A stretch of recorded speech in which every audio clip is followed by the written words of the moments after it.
Okay. It's recording, so anything that you say now will forever be a part of the cloud.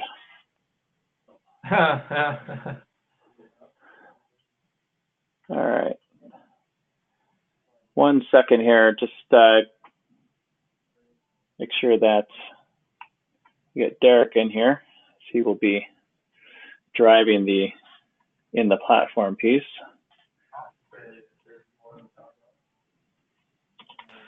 So Alex, what I asked Malcolm is to at least show us how it correlates the marketing cloud and Pardot to see, to showcase to our B2B folks at least how it actually, works well together. But the main focus would be Pardot. Yeah. All right, Derek's coming on. So, all right. Let's do this. I can find where'd it go? All right. Hey, Derek. Hi, Malcolm. All right. So we are here with Alex and Gilbert, and looks like Raul from Levimentum is here as well. And Melissa had asked Raul to join because he does a lot of the Pardot work for Levimentum customers. So hello, Raul. Hi, everyone. All right, there's Melissa. Great. So what I thought I'd do before we jump into to Derek's view of Pardot, we can take you through this. I wanted to take just a couple minutes to run you through exactly what Pardot is. Would that be helpful, Gilbert? I don't know, or Alex. I don't think we've actually talked about the features of this. So would it help just to look at about 5 or 6 slides that help set some context around the tool, and then you'll see it in live action? That would be great. Okay. Yes, please. All right. And I'll send this to you after as well. And let me swap my displays. There we go. Okay. Great. Okay. Why is this doing this? Can you see the little guy climbing a mountain, or is it still, why is it locked? Oh, here we go. Because I actually have to show my screen. Big difference. First time user. All right. We're seeing the first call deck and the slide sorter view. You are still? Okay, hold on. Yeah, not slide sorter, but you know what I mean. Keep saying paused here on Outlook. So, all right, I'm just going to do this then. Sorry, guys, my the view isn't working, so we're just going to do it this way. Can you see that okay? There we go, old school, not presentation style. Okay. So great. So as you know, there's 2 marketing automation tools under the Salesforce umbrella. So Marketing Cloud we talked about in the past, and that's very much one-to-many, multiple data sources, more complex data needs, but also one-to-many type of marketing, where you set up your triggers, your journeys as a marketing team, as a marketing organization, and you're powering the journeys to your buyers, to your consumers. Pardot, which was another Salesforce acquisition about 4 or 5 years ago, is more on the B2B marketing automation side, and it is a true marketing automation team or tool designed for marketing teams. But there's also a component that you'll see that specifically serves as a bridge or a dotted line between marketing and sales. So marketing being able to provide air cover for sales, and sales being able to provide indirectly a tremendous amount of data and information back to marketing to see what campaigns are working. And we'll see that here shortly. But inside of the Pardot tool, and we'll see this here, it's utilized today. 48% of all Sales Cloud customers who use marketing automation use Pardot. And a big part of it stems around the fact that it's on the same R&D or research and development track as Sales Cloud. So the fact that Pardot is effectively built directly into the Sales Cloud platform makes for it having the very best sync back and forth. So every 2 minutes, all the data is synced, and it will take on all of the new features that Sales Cloud offers. So your peers, your Sales Cloud users, and all the data that's in there, all the new ways to organize data, all of that is accessible in Pardot. You have some unique opportunities to harness the power of Pardot, both for marketing and sales. We'll see that here in a moment, and then measure everything.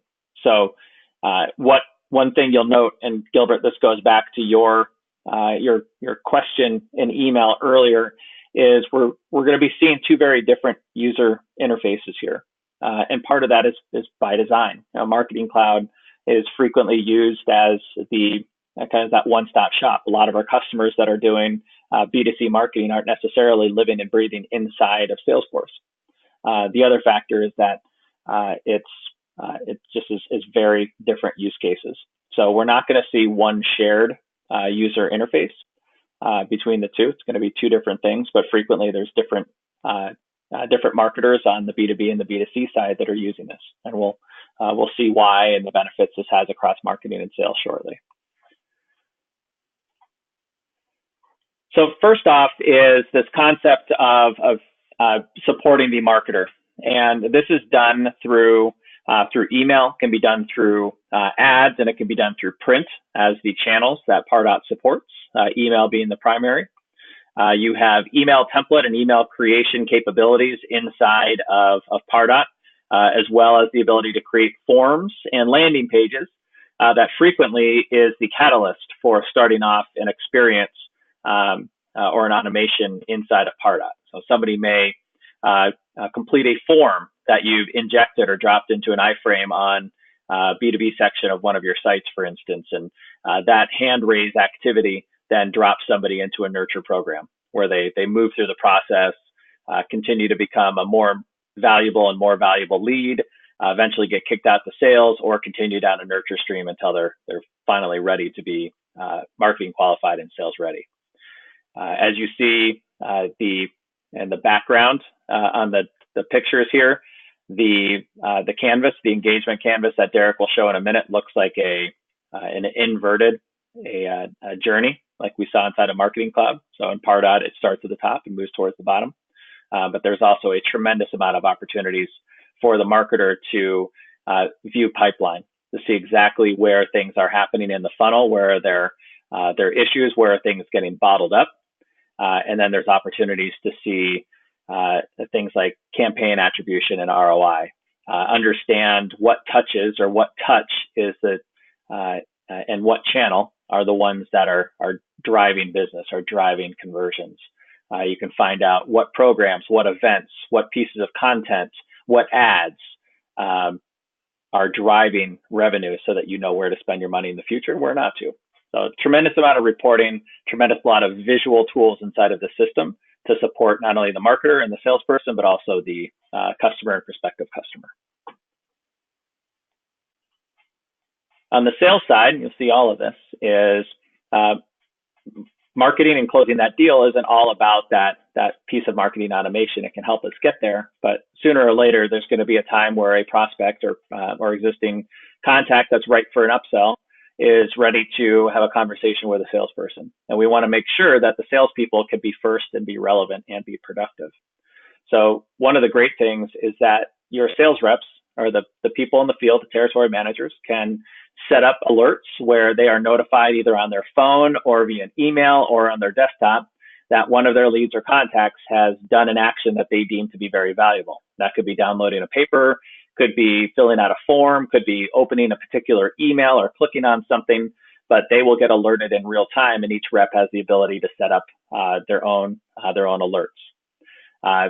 They have the opportunity to access email templates that have been created for them by marketing. So marketing would create the email templates themselves. Certain parts would be locked down to stay compliant, let's say headers and footers. And then there's free form areas for the territory rep to be able to type in anything that they want to personalize the message We can add dynamic content as well, so everything looks like it's coming directly from the rep. And they can track everything. They can track the number of emails they sent, which ones have been opened and by whom, which ones have been clicked on and by whom. And the last one is productive. We see a tremendous amount of increases in efficiency for Pardot users, especially on the marketing side, but also in the field, because now the field reps know when they're trying to come up with their call sheet or where they're going to be traveling to, that they can focus on the people with the best grade and the highest score. We'll show you that here in a moment.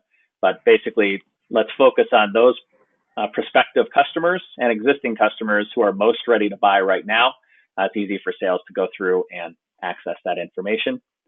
And lastly, the last part of what we'll see is the wide variety of B2B marketing analytics that we have in the tool, and that's everything from funnel tracking to understanding how much money did we spend on particular types of campaigns or content or other things, and what type of ROI are we getting.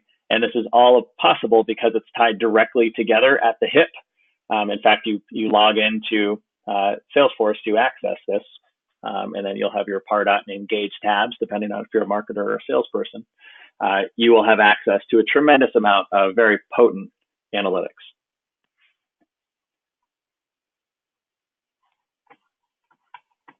So with that being said, any questions there while I try to make sure that I can effectively pass this football over to Derek? So Alex, Gilbert, any questions about just that high level overview, and then you'll see it here in a moment. No, but I'm assuming that Derek will go over how it's connected between the Sales Cloud and Pardot, right? Yes. Okay, cool. And yeah, here it is right here. Can you guys see my screen? Yep. Yeah, so I'm logged in to a Salesforce instance, and this is the Lightning interface. Are you guys using Lightning, or are you guys using Classic interface right now? I don't think Alex or Gilbert are either inside of Salesforce. Yeah. My understanding is they're on Classic right now. Okay. Well, it doesn't matter because I could always it works the same. I could always switch to Classic and it'll look like kind of the old school version of Salesforce. Whereas in this view, it's the Lightning user interface, so it's got the more modern look and feel to it. So get my name out of here. And so Pardot basically is a tab within the Salesforce instance. So basically, you've got a Pardot login that you set up for people who are going to use Pardot, like yourself, let's say Gil.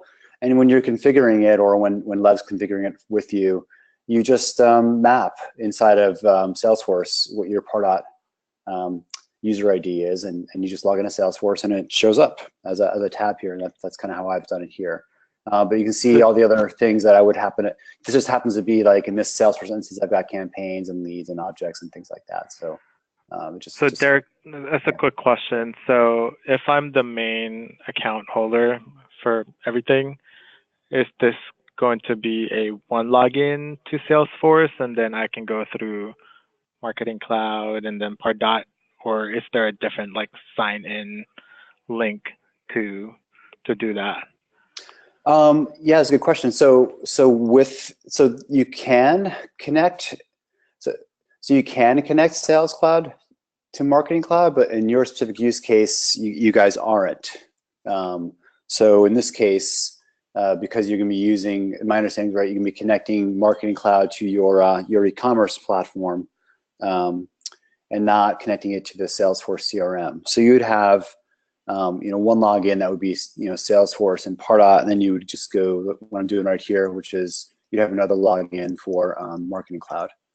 Yeah. And Gilbert, there is at salesforce.com, there's a drop down in the top right where you have the ability to either log into Salesforce, which is where your Pardot instance would live, and then if you had a Firefox open, or if you just had another tab open, then that's where you could have your Marketing Cloud instance open. So it is, like I mentioned earlier, it's two different UIs, and it's in two different places, mainly because Marketing Cloud is not reliant upon a CRM.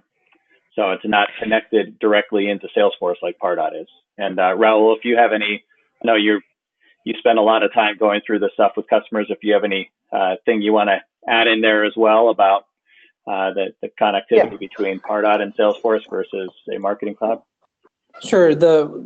What I like to tell my end users are specific, especially the sales team. They will live in Salesforce. There's no need to go back and forth, at least for your end user perspective. And it also helps out with adoption when influencing a new product like that. Now, as far as the admin side, that you're correct. You're going to be living in two different applications.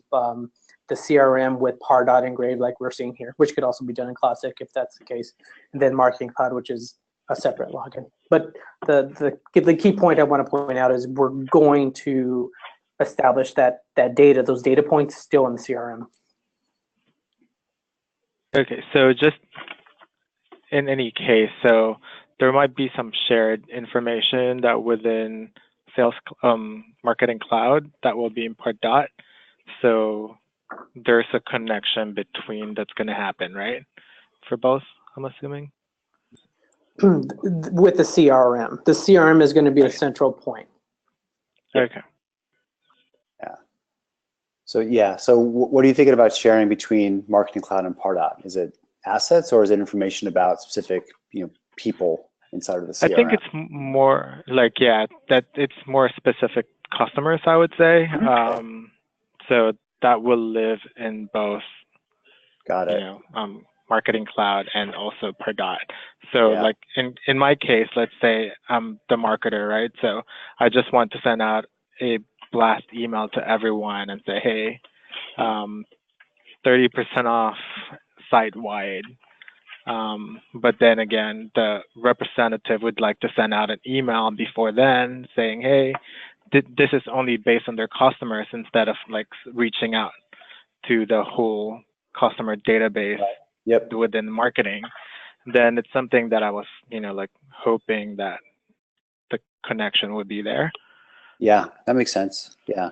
So if I'm within Pardot, I'll jump to if I'm a salesperson, so this would be like your view, and let me just walk through the UI, just what it looks like from a marketer's point of view.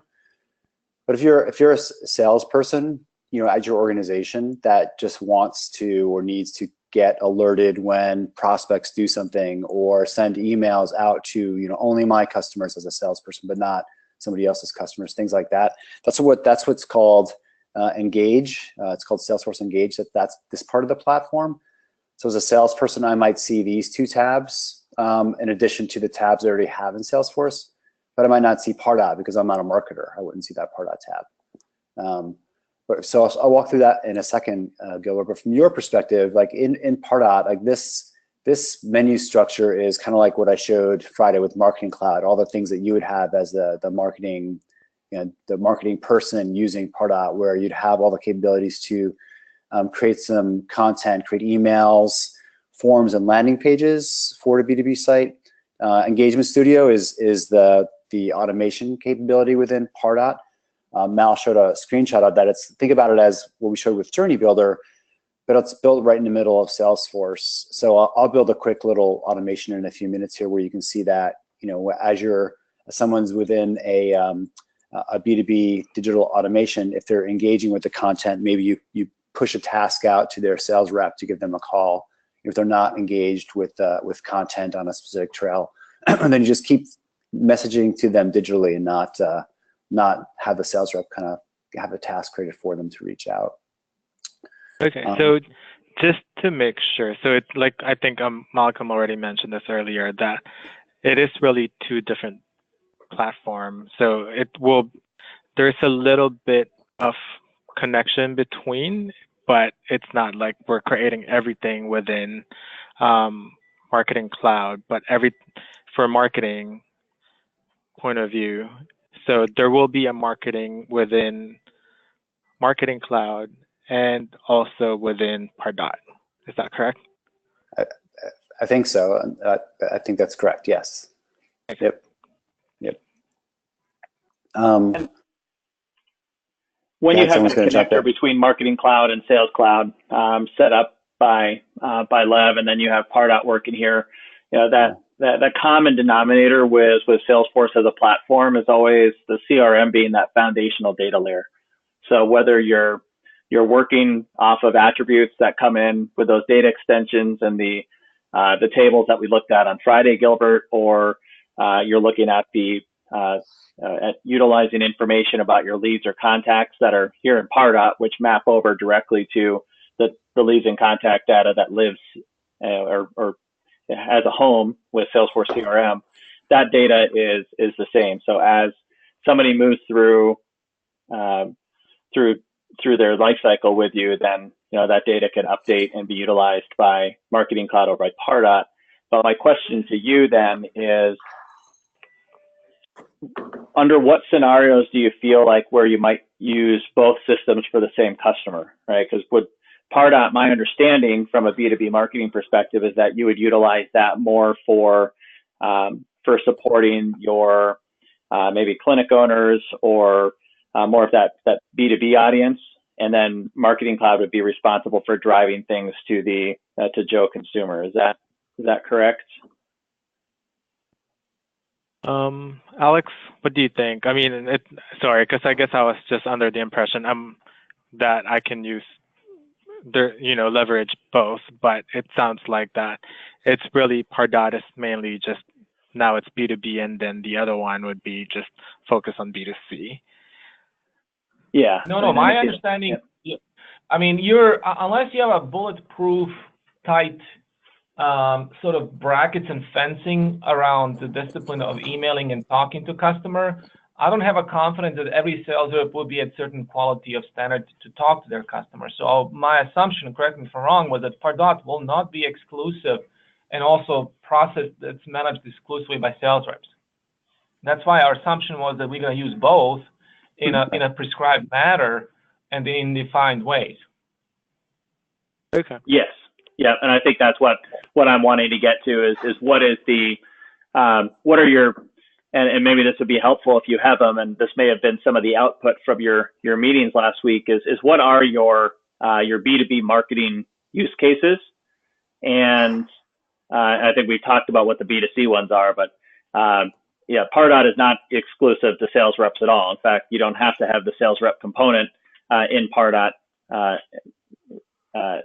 all. That's a bolt-on that some sales teams are ready for. But if you have an idea around your B2B marketing use cases to those business owners, to those corporate accounts, to those buyers. Oh, no. I think I'm just mixing things when it comes to the cloud and also Pardot. So okay. I'm getting it now that mainly Pardot will just be used for the B2B, right. And then the other one would just be for B2C. Right. Yeah. Yep. Usually that delineation makes it really straightforward. Well, makes it straightforward. Exactly. Just thinking about it from that perspective. So this is in the B2B environment. So you're going to see things like, prospects, and Pardot calls everybody a prospect. So whether they are a lead or a contact within your Salesforce org, Pardot calls them prospects. So when you start seeing words like prospects within Pardot, just think about that as that could be, a lead in Salesforce, or it can be a contact in Salesforce. It's kind of both. But again, kind of like the Marketing Cloud overview, this is where you as a marketer come in and create all these assets and things like that for marketing to the B2B people. From a prospect list here, so this is what prospects look like within Pardot. One of my tabs is actually a list here. So when I start looking at specific people, right, that live in Salesforce, so they're in my B2B environment, I can start seeing a list of the prospects and what company they belong to and all their activity with the assets that I've marketed them to, right? So within Pardot, you create landing pages as an example. So you go in and create a landing page for a specific event or a specific white paper or whatever the case is going to be within Pardot. These landing pages, this is the demo environment, so they can look something like this. But as when prospects fill out this information to download a white paper or register for an event or do something on the sites you create for the B2B side, they wind up coming in and having a score, which is the level of engagement with the digital assets And then also they have a grade within Pardot itself. Let me show you what that looks like. I think let me show you one of these guys here. I'll show you Ron as an example. So this is the Pardot view of this person named Ron. So Dr. Ron here. You've got some information about the company and the accounts, wherever that this is going to come from Salesforce. So the information you've got within the CRM would be in here within Pardot. So think about the ability to use this data that lives in Salesforce if you wanted to do some segmentation or things like that in your nurturing programs. You've got a score, which is that person's interaction with the assets that you create. And you can see the details of those scores and the exact activity everybody's done here on the right. So someone comes to the website, they do 3 page views, they get a score of 3. They open a white paper, maybe they get 0 points for opening a white paper, but they filled out an event registration form that got scored 50 points. So Pardot is gonna keep track of this digital engagement score, and then you as a marketer can use it as far as who do you want to communicate to, what decisions do you want to make in a journey. And if you choose to and your salespeople will actually see this score as well. And I'll show you that in a second on the salesperson's view of what Ron looks like. And if you choose to use the salesperson part of Pardot, so Pardot Engage, they could do things like sort their contacts by score or by something like that, and then send them marketing approved emails that you create within Pardot. Derek, as far as, let's say, like creating forms and whatnot, is that somewhere that Pardot going to provide, or is that something that we just need to tag when we create different forms? Okay. So yeah. So yeah, I'm right here. So you can do it here, and then these forms. So the way this works, this landing page is using when you create this landing page, it uses a form here. And I'll just go, give me one more click here. I've got this specific landing page here. Is that the right one? Which one is that? White paper one. Is this landing page, this is the landing page URL that I showed, and this is the page itself that you create in Pardot. I'll just edit it. I can go in and select the form I want to use. And here is that form list right here. And Gilbert, you'll have different templates to use. So the same, like in Marketing Cloud, how you don't have to be doing coding. There's templates, and then you can utilize graphics and information that you have. If you have some HTML that some of your developers have given you, you can copy paste that. But it's designed to be as easy as possible to build a form, build a landing page, build an email that you would utilize in the system. Yeah. Oh, cool. Yeah, so most clients, you can do this yourself. If you already have forms on your website you wanted to use, you can, or landing pages you wanted to use, you can just embed the Pardot forms in there. You can send this data to Pardot, in this format. But I think Raul will agree. Most clients want to use Pardot's form creation capabilities for a couple of reasons. First, it's gonna, by using the form, you're going to be able to get to the score. Which tab is it? Of course. By using the forms, you're automatically going to have some kind of score be entered whenever somebody does something within Pardot. And then the second thing that's really productive for you is what we call progressive form fields. So think about this as, you want to get as much information about people filling out this information as possible. You don't want to overwhelm them with 10 fields of questions, and so it's called progressive forms. I think it's progressive labeling. I can't remember the name of it, but basically you can start with a few fields when somebody is identified as new. They've never identified themselves on this browser or respond to an email. So maybe this is what I see the first time. But then if I go to the site and I'll just cancel this out. If I go to the site, cancel. And I'm already identified, maybe it hides the country field and asks me 2 more questions about my job title and my company or things like that. So the more I come to the website and interact with it, the when I go to fill out a form, it'll just provide me enough information that you decide, so that I know that the website recognizes me. So I'm going to verify that, and then ask me a few more questions about who I am. So you can continue to get more and more information about the prospects or contacts as they do more with their website or other assets you guys have.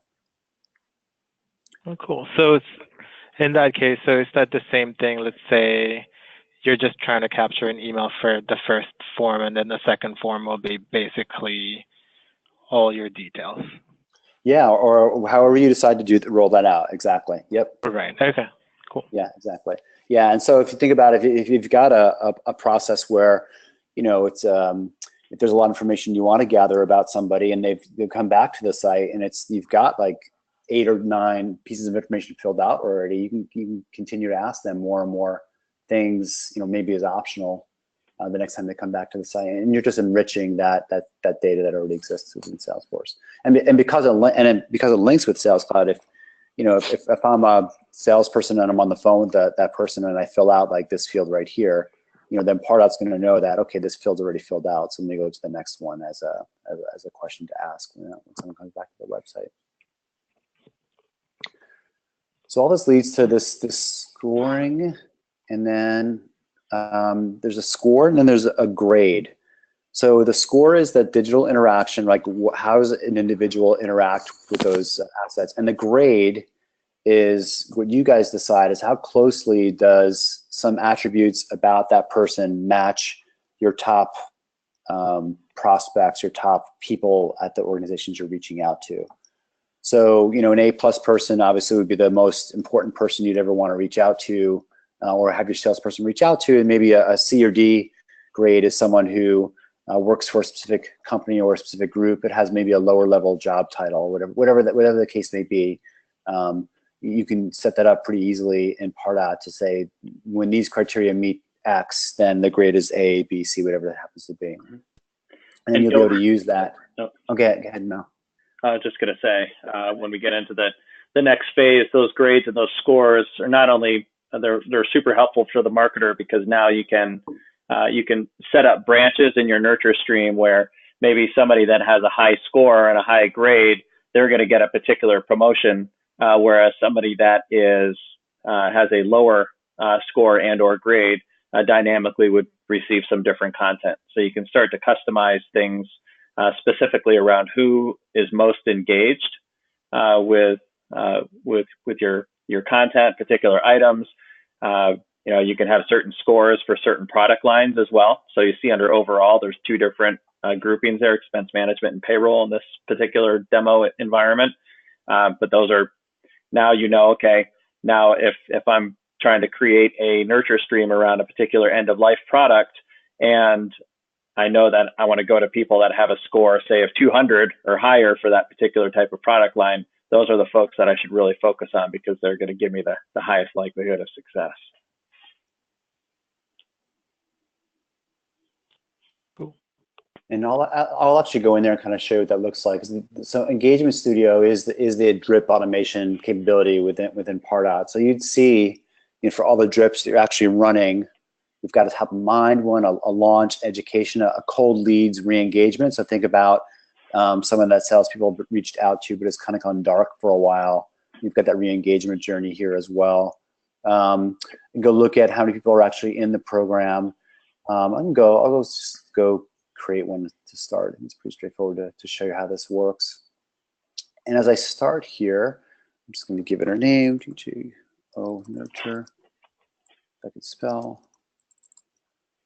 So I'm going to give it a name to start, and I'm going to give it a list. So we didn't go through this, but think about the ability to segment with all the data within Salesforce for people who meet a really specific set of criteria. So your hot prospects may be a dynamic list you create in Pardot that says, show me everybody who has not made a purchase yet on the B2B side, who's a grade A, who lives in a specific region or whatever that happens to be. That's your who's going to get entered to this nurture campaign. Whenever they meet that criteria, they're just going to get kicked into this campaign.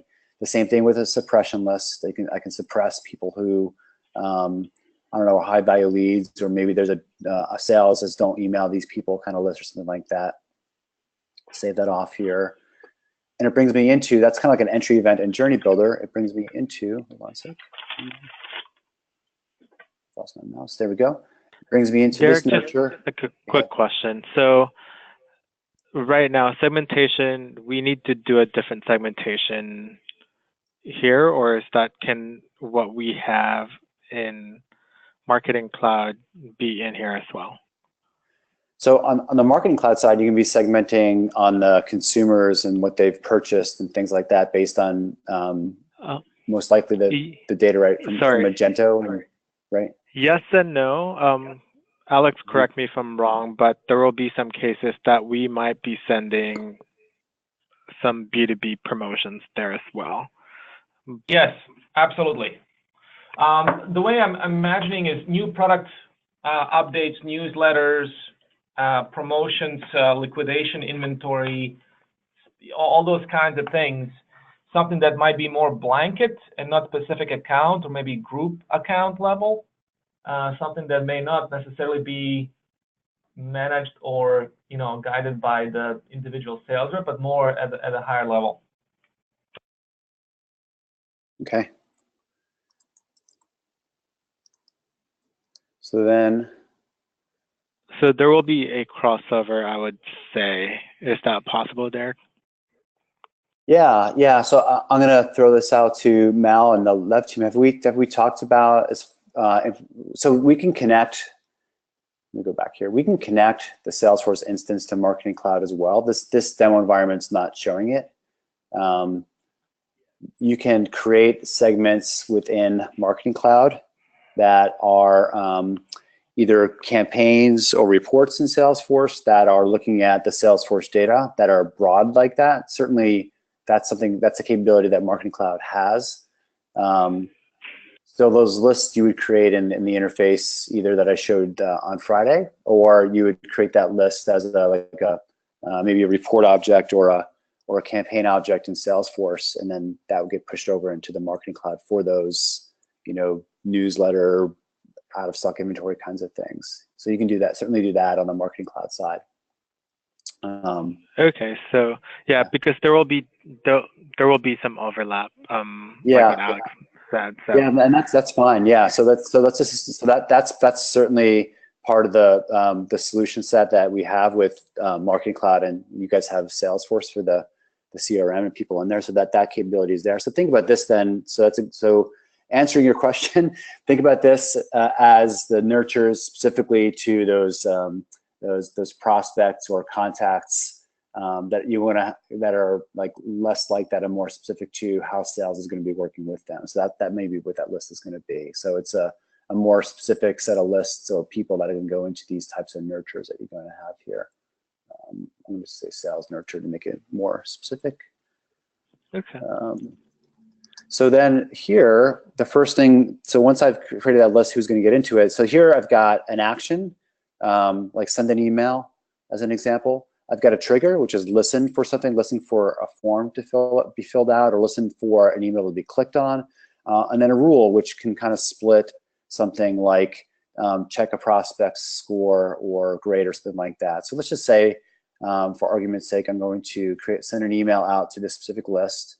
So you can see that a lot of the tasks here, a lot of the actions are very specific to the fact that this lives within Salesforce. I've got scores being adjusted. I've got the ability to add to a campaign. I'm assigning this or creating a task potentially for the appointed sales rep to reach out and talk to them as an example. But here I'm just going to find it, send an email. I'm going to choose whatever the email is. I'll just grab this as an example. I'll just send this. I can decide I'm going to send it right away. Maybe I'm going to wait a day after they do something. So maybe they fill out a form. I'm going to wait the next day to send them an email. So I'm going to send that email out. Then I'm going to do something like listen for an activity. So here is like the decision point, which says, okay, the email asked them to go do something. So I want to actually see if they downloaded the file or if they filled out the form or something like that. So, or visited the landing page. So we'll just go to the form as an example. And we'll say, which form do you want to look through? So I'm just going to grab, I'll just say this registration form. And here I've got this completed or viewed. So you can do things like a abandon type of splits or triggers, based on a form being filled out, right? So I got an email from DJO to register for this event in my region. The sales rep's coming to host some event, and you can see whether I viewed and maybe didn't complete the form or actually completed the form itself. So let's do that. So here's that split point of the yes, I completed the form, or no, I did not complete the form. So let's say on the right side here, I completed the form. That's fine. Maybe we're going to assign a task for the salesperson. Call customer, and we'll just assign it to me as an example. You can say it's due in 2 days, and a reminder for 1 day to go do that. All right. Hey, Derek, just the assign to part, can that be dynamic? Which part? Sorry, Gil. Like right now, the assign to part, like the one you Oh, yeah. So this should be, let's assign to oh, yeah. It should be, there should be a call out. So in this, there we go. Right now you have assigned to assigned user. Yeah, so this would be the assigned user for the prospect in this case. And why is it not scrolling? There we go. So I'm having little mouse issues here.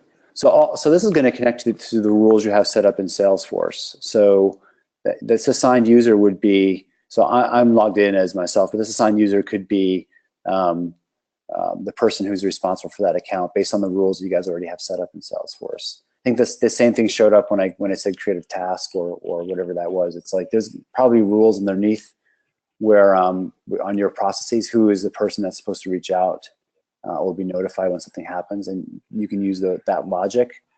Okay, so there will be logic that we can put in there. Exactly. And then, or this could be something, or it might just list specific people. So maybe, Derek is the regional vice president of that area. So maybe he's going to reach out, or that person's going to reach out to everybody who meets this certain criteria. Save that here.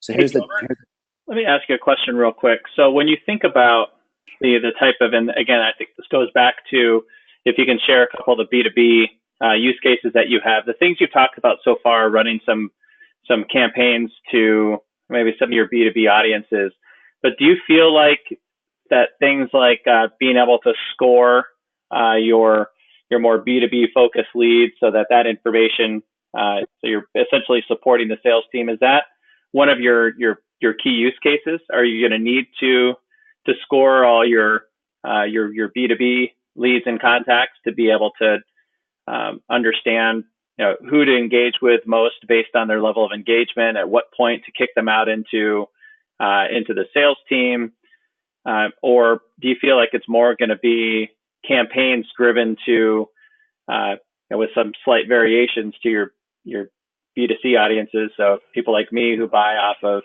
Donjoy, or to Dr. Smith, a physical therapist that runs a clinic, who might get a slightly different variation of email? What's your guys' take on that? I would say both, but Alex, correct me if I'm wrong. I would say both because we would want to, scoring would be good for the sales representative, and at the same time, like, hey, go do this for this prospects. But then at the same time, we need to do a lifetime for the customer as well, right? So if the customer doing this well and customer are purchasing $200,000 every a year, and then so what type of nurturing we should do for that as well. So I think it's not really just prospect driven, but it's also for it could be how that customer's doing for us. Sure. Okay. Then of course, that will give us more information how much we should really communicate to that customer. It's either through email or through the sales representative. But so that would be, I would say both, and go from there.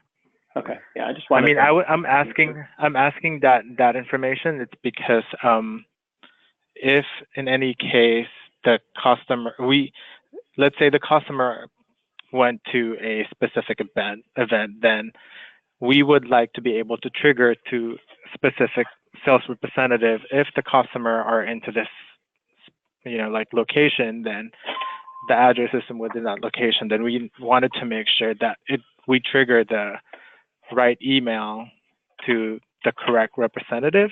Yep. Not necessarily because they signed in and then we're just gonna send it to one regional manager or something like that. But right.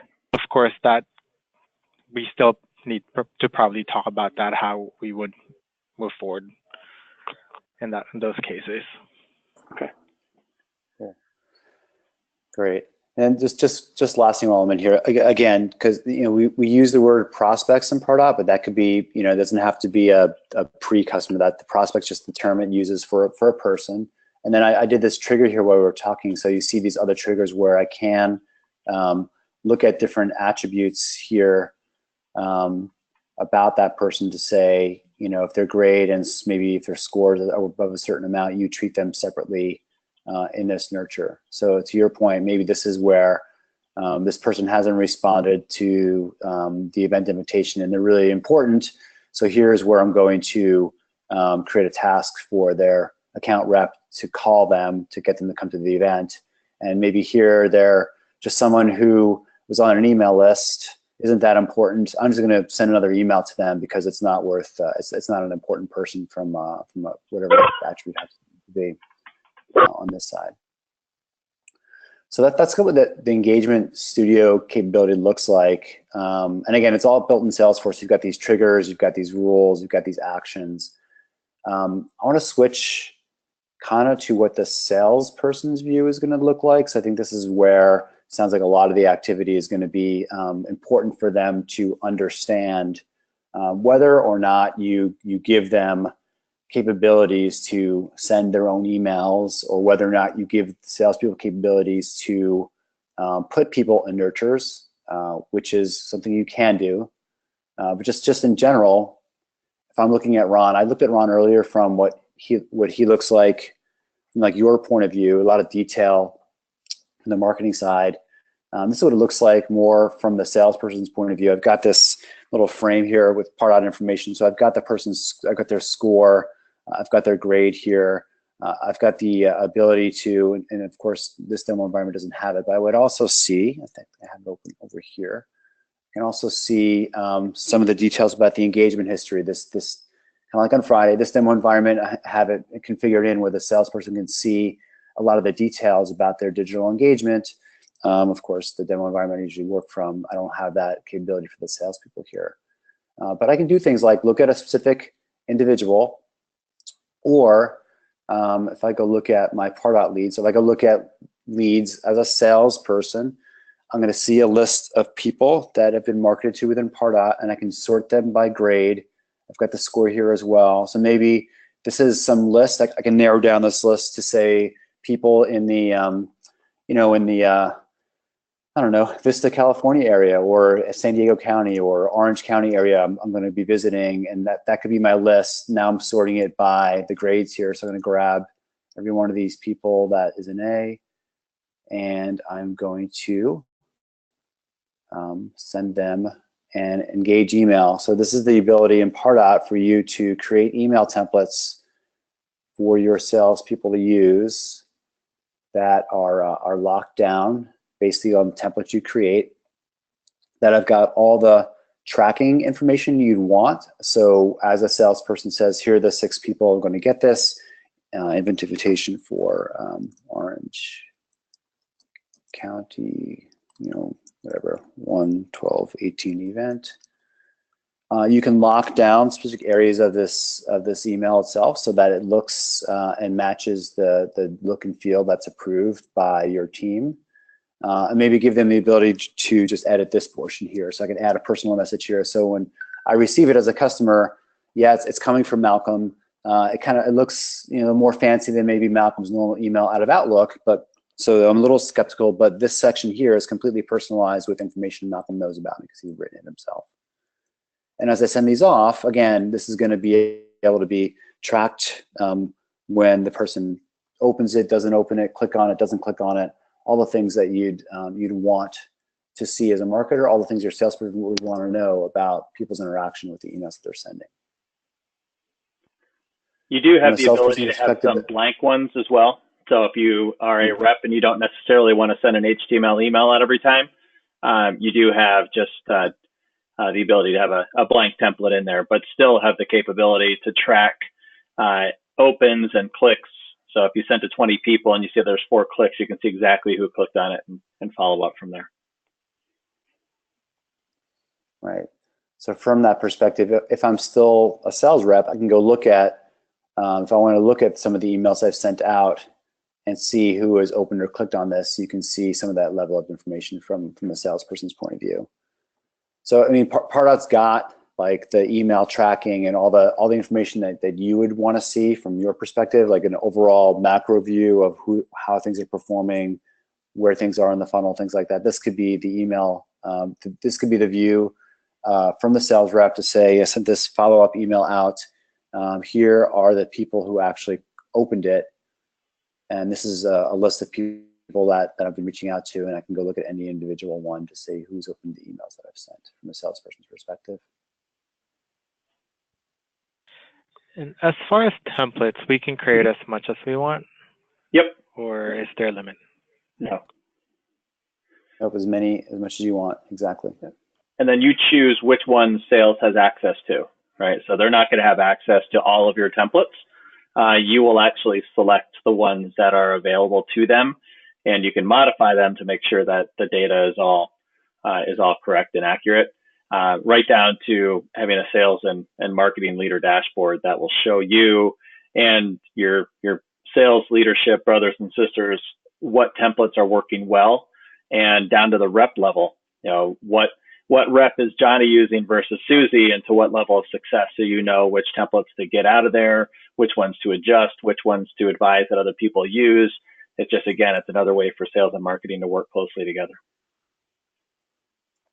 Oh, nice. So another capability from the sales person side of you are these alerts. So you can create these columns that will show me my leads and contacts, and maybe my identified companies, and who is interacting with these assets from those leads and companies. So maybe Ryan is someone I want to reach. I've been looking to reach out to. He's done something on the website, filled out a form or something like that. I can get an alert.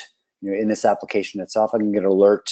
This engage alerts capability appears in the Salesforce mobile app. So if as a salesperson, I can have that set up where a specific set of my customers, when they interact with my with assets, I get an alert that that's happened. I can go look at this and say, okay, well, Ryan, I've been trying to reach out to him. He hasn't been responsive on the phone, but I can see that he filled out this form and he's done these other things. So he's been interested in whatever this happens to be.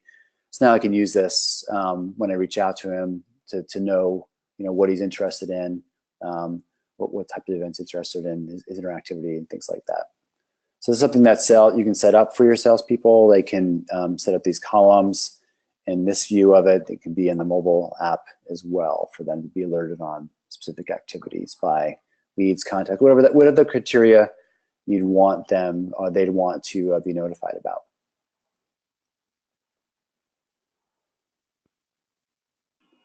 I think last, but certainly not least, so look at it from a marketer's point of view. I think all these different assets that you have to create. Malcolm talked about how you can create emails and the templates and capabilities you have in email. You can decide which of those would be ones that you'd want salespeople to use, so they wouldn't have access to everything you're doing. I think the reporting is really powerful in Pardot as well, because this is connected to the rest of Salesforce. We have the ability to look at it from a campaign point of view. I've got a conversions capability. I've got some lifecycle reporting here as well, and then detailed reporting on the different assets you're using as well. So if I go look at, let's go look at campaigns as an example.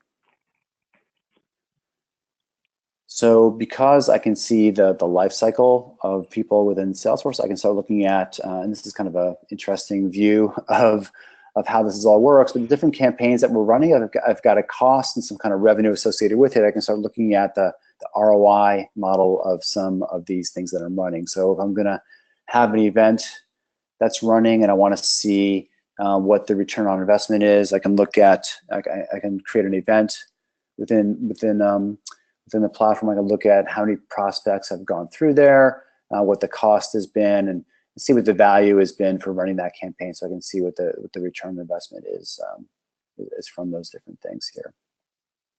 I can look at reporting from a lifecycle point of view as well. So if we're looking at, in this case, it could be like net new opportunities or things like that. I can look at this from the lifecycle. Here I've got visitors to prospects to MQL and SQL. So depending on how you guys have defined that opportunity lifecycle, I can see how people are moving through the funnel. I can see who's in each stage of the funnel, and I can evaluate things that way as well. What the revenue looks like, what the average time is to move from one stage to another.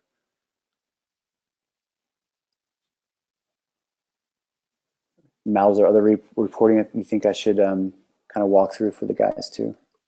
No, I think the lifecycle reporting, we saw the click-through reports, the new sales and leadership reports, and then the attribution ones are good.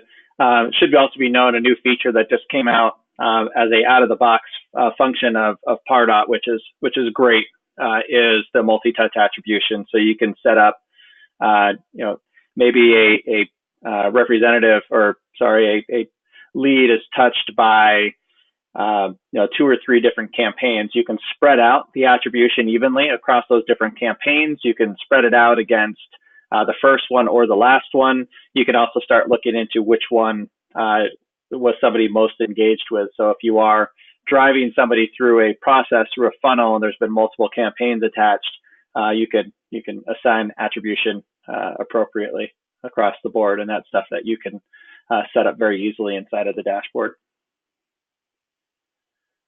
I think okay, that's actually was going to be my next question, but yeah. Good. And let's not make any mistake. I don't want it to be something where there's this process of this happens in marketing and then this switches over to sales and then that's it. It's a constant cycle. So even if somebody does make it through an engagement process and they get to the point where they need to be passed out to sales, let's say that lead doesn't convert or there's no activity there. That lead just won't go into a lead graveyard or a prospect graveyard. They'll get piped back into a nurture program again. So the whole idea of this program is to definitely provide awareness and get people to a point where they're ready to buy, or at least ready to speak with a sales rep. And that's the key parts of Engage, is to ensure that your sales reps are first and relevant, so that they are, once somebody has hit a certain threshold of engagement, that they are right there and present, ready to support them. But then let's say nothing happens. Those leads just aren't going to go floating away. They are going to get pulled back into the process again, and will continue to be nurtured until they tell you no more and they opt out, or they are back at a point where they're ready to make a purchasing decision. Right. That's actually when I said there will be a crossover, Malcolm. So once they actually get into our list, so there will be the Pardot and also the sales marketing cloud, where both lists, customers will live. So I think that's where I'm more like, okay, if this customer didn't do anything else, then of course we can at least just try to send them something as far as a newsletter, like what Alex said earlier. So newsletter, a type of events that's happening, and they can just be part of that list. But in any case that they are engaging with that within the marketing cloud, can we connect that here in Pardot? Yeah, so they're go ahead, Mel. No, go ahead, Derek. I was just agreeing with what he was saying. Yeah, go ahead. Yeah, so there be a couple of ways to do that. One would be driving them. The best way to do it would be knowing your use case now, Gilbert, is like all the calls to action on the marketing that you're sending out through Marketing Cloud. If you can send them to Pardot tags, forms, and landing pages, that way their data within, to go back to this, somewhere I had a contact record up here. That way all the data within their contact record gets updated with a new score or some kind of engagement. I think that's probably the best way to do it is, all the calls to action from emails go there. The other way is that, within, Marketing Cloud is, as you know, is going to track opens and clicks and things like that.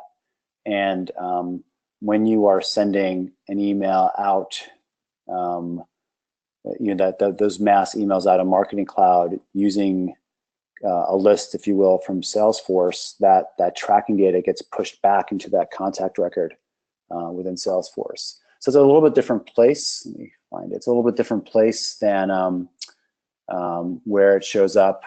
Am I showing my screen? Yeah. So in this view, I've got Ron as as part of information here. When you connect Marketing Cloud, there's an ability here to kind of see some of the Marketing Cloud mass emails that Ron has been sent.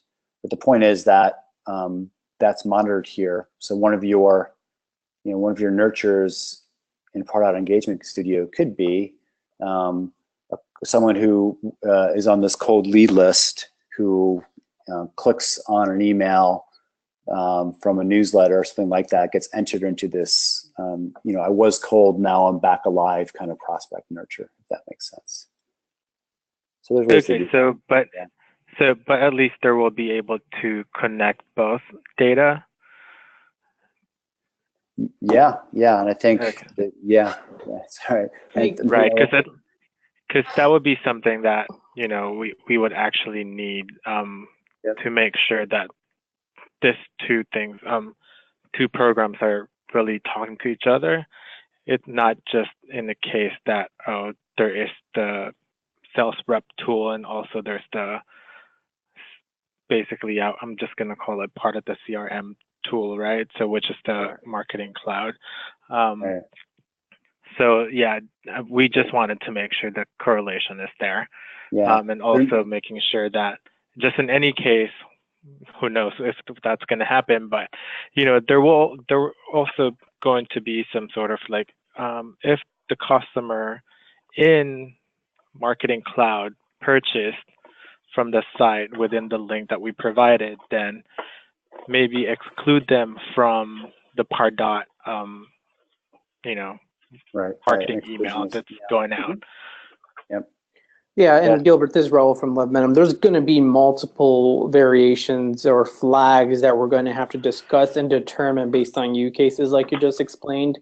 But as long as the critical path here is making sure these records are in Salesforce, and then using the data collectively that's in Salesforce will determine, should it be in Pardot, should it be in Marketing Cloud, what data points do we want to carry over? All are conversations that we're going to have to dive into to really get to the details of it. Okay. Yeah, definitely. And I'm just asking this, just an overview right now. I think I mentioned before, I'm not the B2B expert at this point, so I'm sure if that would come up later on as well. Yeah, no, that's fine. Yeah, and then I just threw this up just because we went through this on Friday. Right? We went through the model, what it would look like from an e-commerce perspective. But one of these bubbles that we would kind of walk through on Friday would be the connection to Salesforce, right? So when you're looking at something with the Marketing Cloud, one of the circles here, one of the tables would be information that you decide gets pushed over in here from your CRM. So that could be people who on the newsletter list, whatever that happens to be, that gets pushed in the Marketing Cloud as well. Cool. So does that help? I know there's a lot of things about what does the data look like, what data will we have access to. There's still things that Lev will need to get into with you, and that any customer. Definitely, it's a huge help. I think, of course, I kind of do figure that there a lot of data integration would be through Lev and also within our developer. But I think for me, it's just really understanding how things work because probably will not be, like in that discussion for the most part, but so some part I will be deciding like which, making sure that this are connecting to what we need to connect it with. But definitely, this is a really good overview for me. And then Malcolm, I think you said this is being recorded, so maybe we can just go ahead and share this with the other team here, and then we can go ahead and decide. Yeah, just let me know what questions you have. There's some handy, I think, in the, I sent you a little drive that had in that resources doc that I sent you over with the guided tours and stuff. There's a link that has two 75-second videos, one of which focuses on Engage, which you may or may not need to add right out of the gates, but then there's another part on Pardot, and that's also just a good overview for your team to see, because it kind of just boils everything that we just talked through in 75 seconds. So I would share that as well, but I'll convert this recording and get it into a format that I could readily share with you, and you can do anything you'd like with it from that point. That would be awesome. Okay, and then cool. Where do we go from here? Okay. What's next? We just need to talk to the B2B team, and I'm sure Alex will just get back to you as far as what the next steps would be. Okay. Good. Well, just let us know. We're here to help. We're here to help provide any other resources. If you need us to get back in there, show you something else, let us know. But otherwise, we're here to help out. So thank you very much for your time. We'll send the follow-up. And then, Alex, if you have time in the next couple of days, maybe you, me, and Melissa can hop on the line and just talk through where things are at and what your process looks like from here, just to make sure that we're aligned correctly. Okay, I'll let him know. Oh, did he hop off? But thank you. Okay. Yeah. Thank you guys so much for your time, and thank you for joining with such a short notice. Yeah, no, definitely. We want to help. We really would love to earn your business and work on your behalf. So thank you very much.